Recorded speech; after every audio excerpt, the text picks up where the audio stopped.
지난주에 저희가 함께 나눈 말씀은 이제 바리새인이 예수님을 찾아왔습니다. 하나님의 나라가 언제 임합니까? 이렇게 질문을 했죠. 언제 임하느냐라고 하는 질문일 뿐만 아니라 그때는 어떤 일이 벌어집니까? 어떻게 오십니까? 라고 하는 질문이 함께 담겨져 있는 그러한 내용이었습니다. 예수님께서 대답을 해주셨죠. 사람의 눈에 보이는 것처럼 오지 않는다라고 예수님은 말씀을 하셨어요. 그 예수님의 말씀을 보게 되면 지금 너희 중에 임했다라고 말씀을 하셨죠. 예수님이 이 땅에 오셔서 그들 가운데 있는 것으로 이미 하나님의 나라가 이 땅에 임했다라고 하는 것을 말씀을 해주심과 동시에 앞으로 예수님께서 다시 재림하시는 날 그 하나님의 나라가 완성될 것을 이야기를 했어요. 그래서 이미 이루어졌고 그리고 아직 이루어지지 않은 이야기를 예수님께서 하셨죠. 예수님이 재림하시는 날 그때에는 어떤 사람은 들림을 받고 어떤 사람은 이 땅에 남겨져서 심판을 받게 될 것이다 라고 말씀을 하셨습니다. 근데 오늘 우리가 함께 읽은 이 말씀은 그 이야기에 이렇게 이어져 오는 말씀입니다. 자, 언젠가 주님이 오실 거예요. 근데 그때는 세상에 어려움이 많을 거라고 말씀했어요. 인자가 고난을 받을 거라고도 말씀하셨고, 그래서 불공평한 세상 속에서 고난 속에서 살아갈 것을 예수님은 말씀을 하셨습니다. 그러면 그런 세상 속에서 우리가 어떻게 해야 됩니까? 어떤 태도를 가지고 살아가야 됩니까? 라고 하는 것을 오늘 주님이 우리에게 말씀하시는 겁니다. 우리가 주님의 재림을 바라보면서 때로는 힘겹고 때로는 고난 속에 살아갈 수 있는데 그때 우리는 어떻게 살아가야 될지 예수님께서는 이 이야기를 통해서 우리에게 교훈을 주시는 겁니다. 그런데 예수님께서 말씀을 하시면서 교훈의 결론을 먼저 말씀을 하셨어요. 맨 앞부분에 주님께서 뭐라고 말씀을 하십니까? 항상 기도하고 낙심하지 말아야 할 것을 비유로 말씀하셨다. 그러니까 이 비유의 모든 내용은 결론이 뭐다? 기도해야 된다. 기도하면서 낙심하지 말아야 된다라고 하는 말씀으로 주신 내용이에요. 그래서 이 본문을 가지고 종종 오해를 하는 분들이 있습니다. 이 내용을 보게 되면 이제 과부가 그 끈질기게 간청을 해서 그래서 불의한 재판관에게 그 대답을 듣잖아요. 자기의 원한을 해결해 달라고 하는 것에 대답을 듣잖아요. 그러다 보니까 기도는 이렇게 끈질기게 강청을 해야 되는구나 라고 생각하는 분들이 있어요. 그래서 뭐 강청기도 이런 그 이름을 붙여가지고 정말 그냥 평범하게 기도해서 그냥 나이스하게 젠틀하게 그렇게 기도해서는 안 되고 뭐 정말 때를 써가면서 기도를 해야 그게 진짜 기도다라고 가르치는 분들이 종종 있습니다. 잘못된 가르침입니다. 동양 우리 속담에 지성이면 감천이라고 하는 말이 있잖아요. 그래서 정말 최선을 다해서 우리가 간청을 하게 되면 하늘도 우리의 기도를 들어주신다. 이런 그 속담들이 우리 기독교 신앙에 그냥 그대로 들어와서 마치 우리가 지성을 드리는 것처럼 기도를 해야만 하나님이 들어주시는 것처럼 오해하는 경우들이 있죠. 그러나 이 말씀은 그런 것을 우리에게 가르쳐주는 게 아닙니다. 오늘 이 말씀을 좀 살펴보면서 우리에게 주님이 주시는 말씀이 무슨 의미인지를 저희들이 함께 살펴보기를 원합니다. 첫 번째, 여기에 등장하는 인물이 도움이 필요한 과부가 나옵니다. 이 과부는 어떤 사람입니까? 성경의 과부는 예수님 시대에도 참 힘들고 어려운 처지에 놓여 있는 사람을 가리킵니다. 하나님께서 이스라엘 백성들에게 늘 관심을 가지고 돌보라고 말씀한 사람이 두 종류가 있는데 하나는 고아고 하나는 과부입니다. 이 두 사람은 옆에 도와줄 사람이 없고 그리고 정말 애처로운 그러한 처지에 놓여 있는 사람이어서 늘 주변의 사람들이 도와줘야 된다라고 말씀을 하신 대상입니다. 예수님 당시에 이제 이 내용을 보게 되면 이제 법정을 우리가 생각을 하잖아요. 지금 현재 우리나라에서 이루어지고 있는 법정. 여러분 법정에 서보신 적 있나요? 저는 증언을 하기 위해서 한번 법정에 서본 적이 있는데 뭐 가보신 분도 있고 전혀 가보지 못한 분도 있을 거예요. 그러나 뭐 드라마라든지 영화를 통해서 법정에 서 있는 모습들은 아마 많이 보셨을 거라고 생각을 합니다. 그런데 이 예수님 당시의 법정의 모습은 지금 우리하고는 정말 다른 분위기죠. 지금은 이제 우리의 삶에 문제가 생겼다 그러면 경찰들이 동원이 되고, 그리고 검사가 그 문제를 가지고 이렇게 고소를 하고, 그러면서 재판들이 이루어지잖아요. 근데 성경에 나오는 이 시대에는 경찰이 그런 일을 해주지를 않았습니다. 그러니까 내가 어떤 어려움을 당하면 본인이 직접 고소를 해야만 했어요. 그래서 누군가가 살인을 당하면 그 살인을 당한 그 사람의 가족들이 고소를 해야만 이게 법정에서 다루어지게 됩니다. 그런데 판사가 하는 일이 뭡니까? 판사는 여기 재판장으로 나오잖아요. 재판장은 그 양쪽의 이야기를 듣고 누구 편을 들어야 될지를 결정하는 사람이에요. 우리가 예수를 믿고 이제 의롭게 되었다, 칭의라고 하는 말을 쓰는데, 이 칭의라고 하는 것이 법정에서 재판관이 그래 네 말이 맞다 이렇게 인정해주고, 그래 너는 죄가 없어 이렇게 얘기해주는 것을 칭의라고 이야기를 하는 거죠. 그래서 이 재판관은 이 이야기를 듣고 누군가를 두둔을 해야 돼요. 누군가 입장에서 결론을 내려줘야 된단 말이죠. 그게 재판이었어요. 그런데 여기에 나오는 이 등장인물들을 보게 되면 이 비유가 무슨 이야기를 하려고 하는지를 분명하게 우리에게 알려줍니다. 특별히 여기 이 도움이 필요한 과부가 나오잖아요. 이 사회에서 도움을 받지 못하는 사람들을 대표하는 사람입니다. 그래서 이 과부라고 이야기하면 남편이 없는 사람이잖아요. 그냥 남편이 없는 정도가 아니고요. 이 당시에는 재정적으로 후원이 없는 사람을 얘기해요. 여자가 나가서 일하기가 힘든 사회고요. 그래서 늘 남자들이 그 재정적인 후원을 해줘야만 살 수 있는 시대였습니다. 그러니까 재정적인 후원이 끊어진 사람이고 자기를 보호해 줄 수 있는 보호자도 없는 사람을 이야기를 해요. 그러니까 지켜줄 수 있는 울타리가 없는 사람이죠. 그래서 나만 믿고 살아갈 수밖에 없는 그러한 상황에 놓여 있는 사람. 그래서 가장 연약한 사람, 피해를 많이 입을 수밖에 없는 사람, 특별히 폭력에 희생되기가 쉬운 사람, 어느 사회나 그런 어려움을 당하고 있는 사람들을 등쳐먹고 사는 사람들이 있어요. 그래서 가산을 삼키는 이라고 표현되는 그러한 사람들이 있습니다. 남편이 죽고 나면 이제 재산 문제를 정리를 해야 되는데 누군가가 달려들어서 그런 모든 상황들을 왜곡시키죠. 그래서 없던 빚도 생겨버리고 그리고 받아야 될 빚도 없어져 버리고 이런 상황들이 되어버리는 문제들이 있죠. 아마 여기에 나오는 이 과부도 남편이 죽고 그런 일들을 당했던 것 같아요. 그래서 정의를 실현해달라고 지금 재판관을 찾아온 겁니다. 내 억울한 사정을 좀 살펴주십시오라고 찾아오는 것이죠. 그런데 성경에 이런 과부의 모습은 이 땅을 살아가는 우리 그리스도인들과 비슷하다고 말할 수 있습니다. 자, 오늘 예수님께서 이 이야기를 해주시는 것은 종말을 앞두고 살아가는 그리스도인들이 어떻게 이 세상을 살아가야 되는지에 대해서 설명해 주기 위해서 이 이야기를 하고 있는 거잖아요. 그러니까 이 땅을 살아가는 그리스도인들은 이 세상 것 바라보지 아니하고 하나님만 바라보면서 살아가는 사람들이에요. 어떻게 보면 이 세상에서 도움을 받을 수 없기에 하늘을 향해서 주님만 의지하면서 살아가는 사람들이 우리 그리스도인들이다, 이렇게 말할 수가 있을 겁니다. 그래서 천지 사방을 둘러봐도 누군가에게 도움을 호소할 수 없고 의지할 수 없는 그리스도인들이 하나님을 향해서 의지하며 나아가는 모습을 가리켜서 이 과부와 같다라고 이야기를 할 수 있다는 것이죠.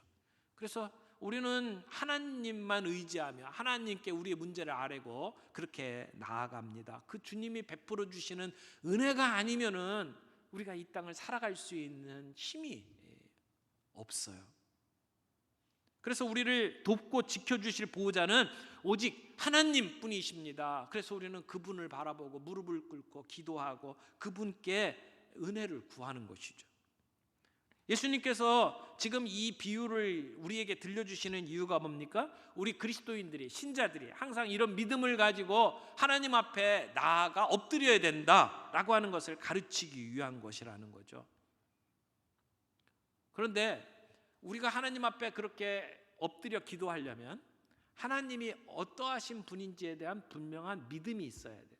우리가 이렇게 기도할 때에 우리의 기도에 응답해 주시는 하나님이라고 하는 확신이 있을 때 우리는 기도할 수 있죠. 우리가 엎드려서 기도하는데 그분은 아주 냉혹한 분이고 차가운 분이고, 그래서 얘기를 해도 우리의 말을 듣지도 않을 뿐이다 라고 한다면 기도할 이유가 없죠. 오늘 이 본문의 핵심은 우리가 기도하는 하나님이 어떠하신 분이냐, 이걸 좀 보여주고 있다고 생각을 합니다. 그래서 우리의 기도에 기대를 저버리지 아니하시고 응답하시는 하나님, 그 하나님을 바라봐라. 그 하나님에 대한 믿음을 가지고 기도하는 자리에 들어서라, 이렇게 말씀을 하는 겁니다. 여기 도움이 필요한 과부의 모습이 나오죠. 두 번째, 재판장이 나옵니다. 근데 재판장을 뭐라고 표현을 했냐면 하나님과 사람을 무시한 불의한 재판장이라고 표현을 하고 있어요. 한 도시에 하나님을 두려워하지도 않고 사람을 안중에 두지도 않는 불의한 재판관이 있다고 이야기를 합니다. 도시의 재판관이래요. 그러니까 그 도시 안에서는 그래도 엘리트급에 들어가는 사람이겠죠. 그런데 높은 자리에 있는 사람들 중에 종종 이런 재판장처럼 사람들을 안중에도 두지 않는 아주 교만한 사람들이 있습니다. 자기가 결정하는 모든 것들이 사회를 움직인다고 생각하는 사람들, 특별히 하나님을 두려워하지 않는 사람이었어요. 이스라엘 백성들 가운데 이런 재판장을 세울 때에 재판장들은 어떤 역할을 해야 됐을까요? 역대하 19장 6절 7절에 보게 되면 여호사밧이 재판장이 해야 될 일을 이렇게 기록을 해놓고 있습니다. 재판관들에게 이르되 너희가 재판하는 것이 사람을 위하여 할 것인지 여호와를 위하여 할 것인지 잘 살피라. 너희가 재판할 때에 여호와께서 너희와 함께 하시느니라. 그런즉 너희는 여호와를 두려워하는 마음으로 삼가 행하라. 우리의 하나님 여호와께서는 불의함도 없으시고 치우침도 없으시고 뇌물을 받는 일도 없으시니라. 이게 이스라엘 백성들의 재판관에게 요구하는 사항이었어요. 그러니까 하나님을 경외하는 마음을 가지고 재판을 하되 불의함이 있으면 안 되고 치우침이 있으면 안 되고 뇌물 받아도 안 되고. 그런데 이 성경에 오늘 예수님께서 이야기하고 있는 이 재판관은 이스라엘 백성들이 그렇게 해야 된다, 되어야 한다라고 하는 기준에 훨씬 못 미치는 사람이었어요. 다른 사람들이 보기에도 이 사람은 하나님을 두려워하지 아니하고 사람을 무시하는 사람인 것뿐만 아니라 자기 스스로도 그렇게 생각해요. 4절 보세요. 그가 얼마 동안 듣지 아니하다가 후에 속으로 생각하되, 이제 자기가 독백을 하는 거죠. 뭐라고 독백을 합니까? 내가 하나님을 두려워하지 않고 사람을 무시하나. 자기 스스로도 하나님 두려워하지 않고 사람을 무시하는 사람이라고 생각을 하는 정도의 사람입니다. 이런 사람에게 재판받고 싶으세요? 지금 과부가 그 도시의 재판관이 이 사람밖에 없나 봐요. 그래서 이 사람에게 가서 재판을 받아야 된단 말이에요. 얼마나 마음속에 실망감이 있겠어요.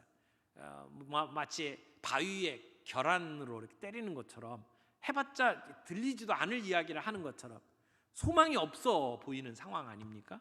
이런 상황에서 과부가 재판관에게 나아갑니다. 그리고 자기의 처지를 이야기를 하면서 원한을 풀어달라고 부탁을 합니다. 그러나 소망이 안 보여요. 승산이 없어요. 과부가 재판관에게 요구하는 것은 정당한 판결입니다. 뭘 더 도와달라는 게 아니에요. 그냥 공평하게 보고 판결을 해달라는 겁니다. 과부가 어떤 불의를 당했는지 성경에서 이야기하고 있지는 않아요. 아마도 남편이 세상을 떠날 때에 재산 문제와 관련된 것이 아닐까 추측할 뿐입니다. 그런데 과부 혼자서 이 재판정에 나가서 이 문제를 가지고 이야기하기에는 너무나 버거운 상황이에요. 그러나 이런 상황 속에서 이 과부에게는 유일한 무기가 있죠. 끈질김. 대책이 없이 계속 찾아가는 겁니다. 여기 과부가 재판장에게 갔다라고 돼 있는데, 이 갔다라는 것은 그냥 단순히 한 번 가고 끝난 게 아니에요. 이 문법적으로 시제가 미완료형이에요. 그러니까 계속 간 거예요. 이 중동 지역의 법정은 아주 엄숙한 곳이 아니에요. 시끌벅적한 곳이에요. 시장 바닥하고 비슷한 곳이에요. 그곳에서 자기의 목소리를 높여가지고 날카롭게 항변을 해야 되는 상황입니다. 그래서 자기의 그 처지를 이야기하면서 아마 이 과부는 울기도 했을 것이고 소리쳤을 것입니다. 그러나 그 재판관의 모습을 보게 되면 소망이 보이질 않아요. 자, 이 상황에서 재판관이 어떻게 생각을 합니까? 4절 보겠습니다. 그가 얼마 동안은 듣지 아니하다가 무시했어요. 자기가 살아온 삶의 모습 그대로 그 힘없는 과부가 소리치는 것에 귀를 기울이지 않았어요. 이 사람은 정의를 실현하는 것이 자기의 목적이 아니에요. 아마 아주 냉정한 사람이었을 것이고, 때로는 이렇게 판결하는 것이 나에게 얼마나 유익이 되느냐, 이걸 따졌는지도 몰라요. 뇌물을 받으면 그 뇌물 받은 사람 편에 서는 것이 일반적인 그러한 모습이었을 것입니다. 근데 이 과부는 그런 것과 상관없이 끈질기게 계속 찾아갑니다. 5절 보세요. 이 과부가 나를 번거롭게 하니, 그냥 무시하고 끝나면 될 것 같았는데 계속 찾아오는 거예요. 시도 때도 없이 찾아옵니다. 그리고는 자기의 억울한 사정을 이야기를 합니다. 그러니까 이 재판관이 이렇게 생각을 하죠. 내가 비록 하나님도 두려워하지 않고 사람을 안중에 두지도 않는 사람이지만 너무 귀찮다, 나를 너무 괴롭게 한다. 그래서 이 문제를 해결을 하지 않으면 끝까지 나를 괴롭힐 테니까 빨리 해결을 하자, 이렇게 생각을 한 거죠. 5절 보니까 그렇지 않으면 늘 와서 나를 괴롭게 하리라.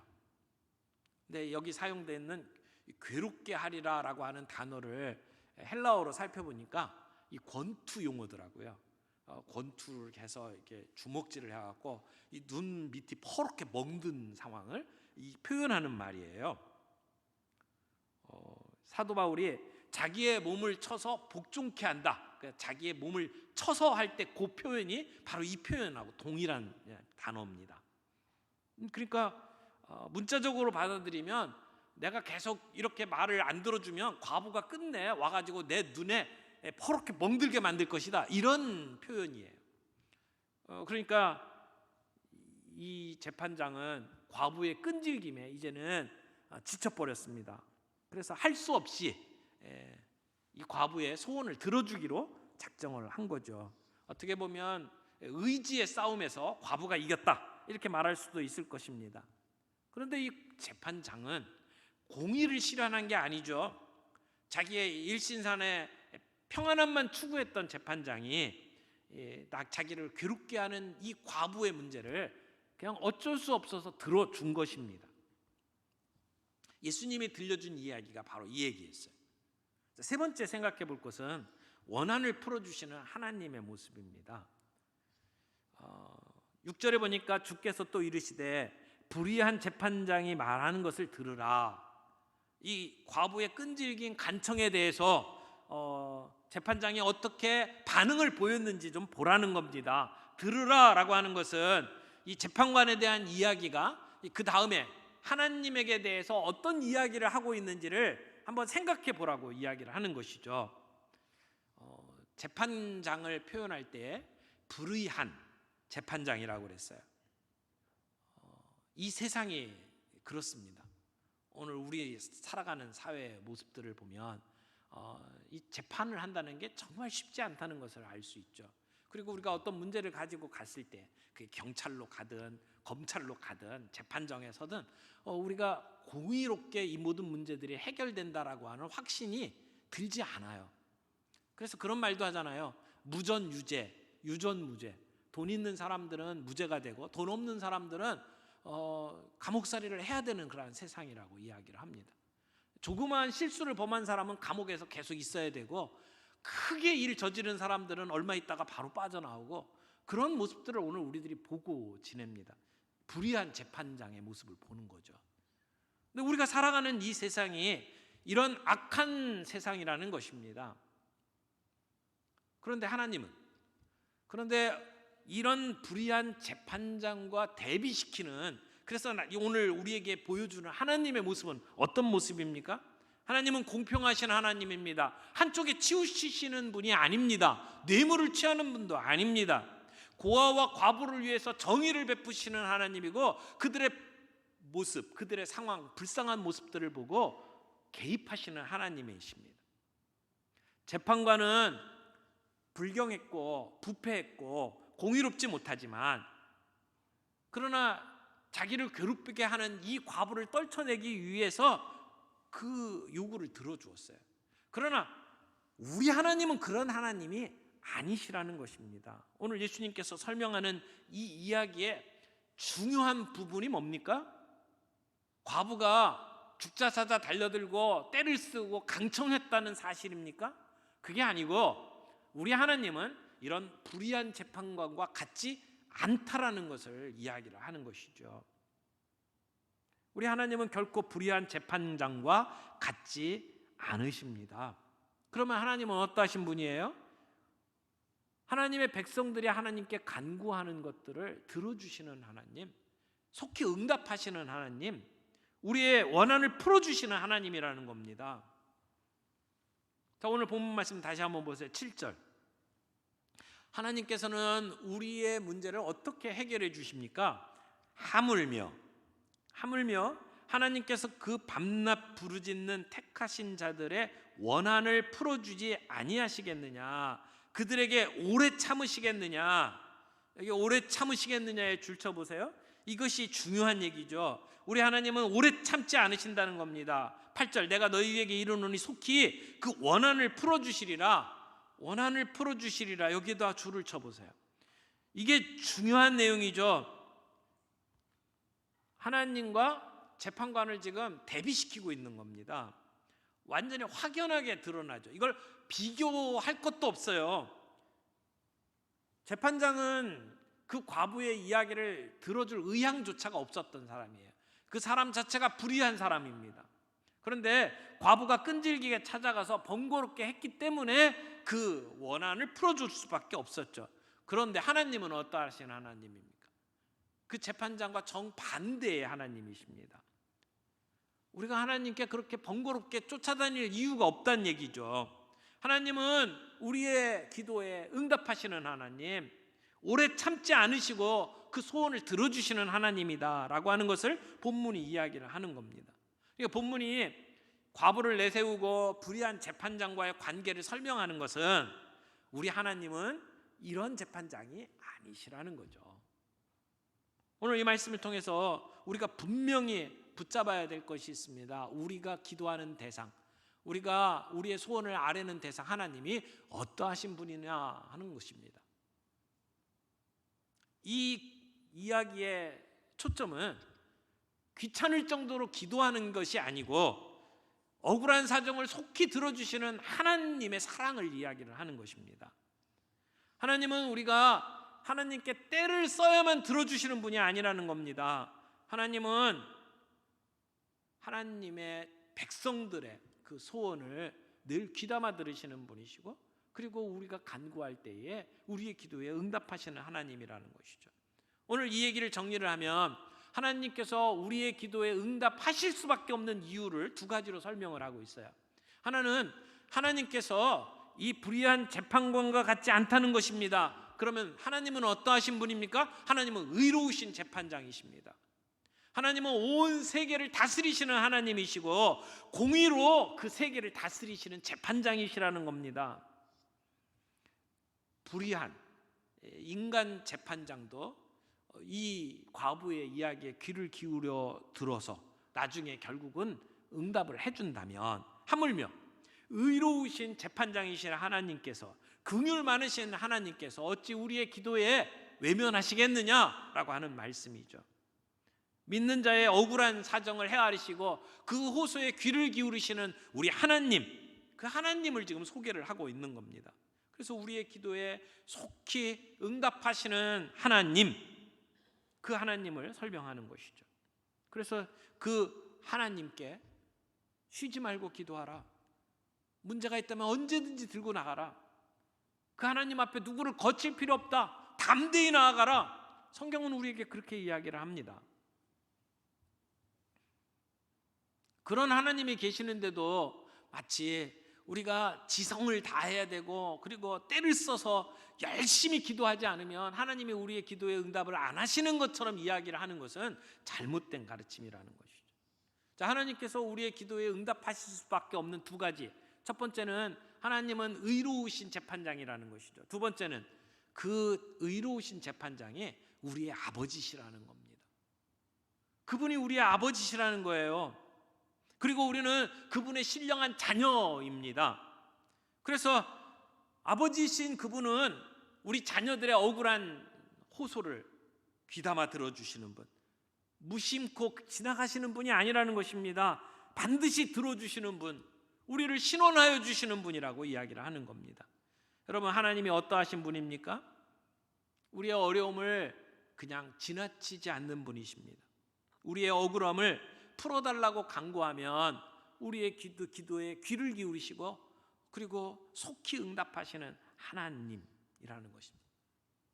자, 이 기도는 물론 우리의 삶 속에 우리가 부딪히고 있는 여러 가지 기도의 제목을 가지고 하나님 앞에 나아갈 때 하나님 들어주신다라고 하는 내용도 되지만, 또 하나 중요한 것은 이 기도는 종말론적인 기도다라고 말씀을 드렸습니다.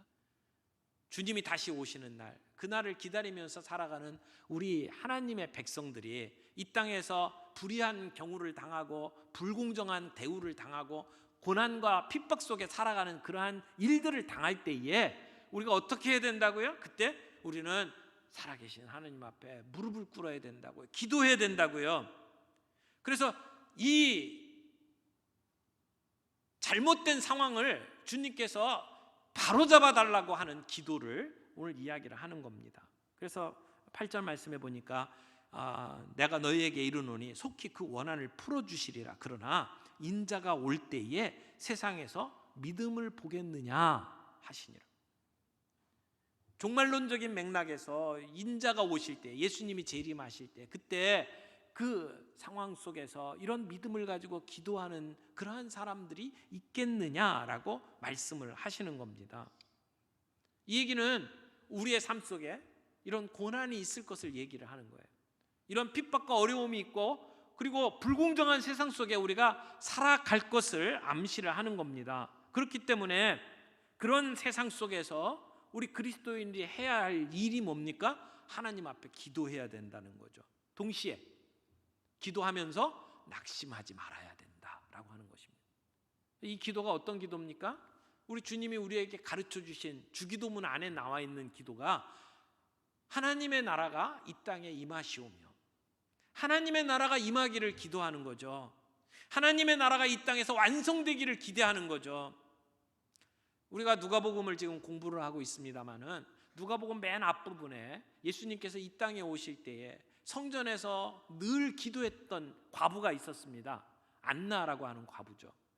그런 나이가 오랜 그런 시간들을 지내면서 성전에서 계속해서 메시아가 이 땅에 오시고 이스라엘이 회복될 것을 기도했던 과부였습니다. 오늘 그 과부처럼 그리스도인들이 이 땅에 살아가면서 주님 어서 오시옵소서, 하나님의 나라가 이 땅에 임하옵소서, 그렇게 기도하며 기다리는 것을 주님이 원하신다는 것입니다. 이 땅에 고난받는 자들이 하나님 앞에 무릎을 꿇고 기도하는 것은 긴박한 기도입니다. 절실한 기도입니다.